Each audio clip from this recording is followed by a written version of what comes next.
नमस्कार, मैं त्रिशा स्वागत करती हूं आपका NBC 24 पर। नवरात्र के बाद दीपावली और छठों की तैयारी में जुट गए हैं लोग। पटना नगर निगम भी छठ पर्व की तैयारी में जुट गई है। इस बार 93 छठ घाटों की तैयारी की जा रही है। छठ महापर्व की तैयारी नगर निगम ने शुरू कर दी है। निगम क्षेत्र में सभी 93 घाट को 6 नवंबर तक तैयार करने का लक्ष्य दिया गया है। वहीं 7 नवंबर से छठ व्रतियों के लिए साफ सुथरा घाट उपलब्ध करा दिया जाएगा। घाटों की सफाई 3 चरण में पूरी करनी है। साथ ही प्रत्येक घाट के 1 किलोमीटर के क्षेत्र को नो टॉलरेंस एरिया घोषित किया जाएगा। पहले चरण की सफाई 4 नवंबर तक पूरी करने के बाद 5 नवंबर से हर घाट के 1 किलोमीटर का दायरा नो टॉलरेंस एरिया घोषित कर दिया जाएगा। नो टॉलरेंस एरिया का मतलब यह है कि 4 नवंबर तक नगर निगम के पहले चरण में सभी घाटों की साफ सफाई करने के बाद प्रत्येक घाट और उसके 1 किलोमीटर के दायरे को साफ और स्वच्छ रखा जाएगा। नो टॉलरेंस एरिया में आसपास के लोग जहां तहां कूड़ा कचरा नहीं फेंकेंगे। गंगा नदी समेत 1 किलोमीटर के दायरे में गंदगी फैलाने वाले लोगों को चिन्हित किया जाएगा। ऐसा करने से उनके खिलाफ कार्रवाई होगी और जुर्माना भी लगाया जाएगा। इसके लिए संबंधित अंचल के कार्यपालक पदाधिकारी और कार्यपालक अभियंता को जिम्मेवारी दी गई है। पहले चरण की सफाई पूरी करने के बाद दोनों पदाधिकारी इसे नो टॉलरेंस एरिया घोषित करेंगे। 3 चरणों में होगी घाटों की सफाई। छठ पर्व में अब बहुत ही कम समय बचा है।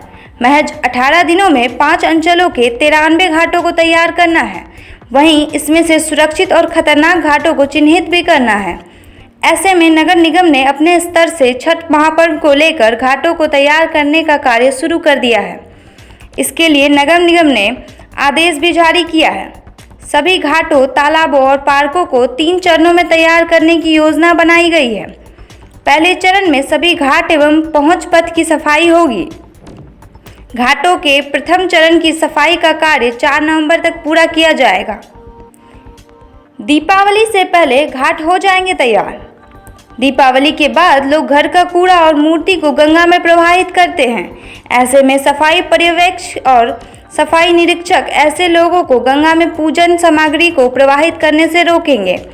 इसके लिए घाटों पर या दूसरे स्थल पर पूजन सामग्री को संग्रहित करने की व्यवस्था की जाएगी। दूसरे चरण की सफाई का कार्य 6 नवंबर तक पूरा कर लिया जाएगा और 7 नवंबर से घाट छठ व्रतियों के लिए उपलब्ध हो जाएंगे।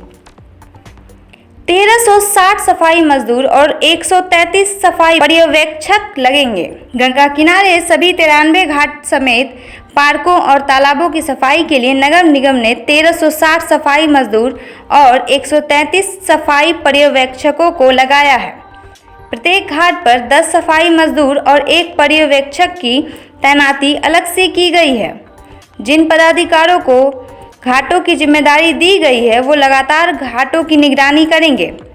अंचल के कार्यपालक पदाधिकारी यह सुनिश्चित करेंगे कि सफाई के लिए जरूरी संसाधन के अतिरिक्त झाड़ू, बेलचा, ब्लीचिंग पाउडर, चूना आदि की आपूर्ति हो। घाटों पर तैनात कर्मी होंगे वर्दी में। घाटों पर प्रतिनियुक्ति कर्मी वर्दी में रहेंगे और एप्रन भी पहनेंगे। साथ ही घाटों की सफाई विंग, तकनीकी विंग, छठ पूजा समिति एवं विभिन्न स्थानों के बीच समन्वय रखेंगे। घाटों का पर्याप्त संख्या में डस्टबिन, पहुंच पथ पर रोशनी की व्यवस्था करनी है। मुख्य सड़कों और संपर्क पथों की सफाई के साथ जेटिंग मशीन के साथ धुलाई की जाएगी।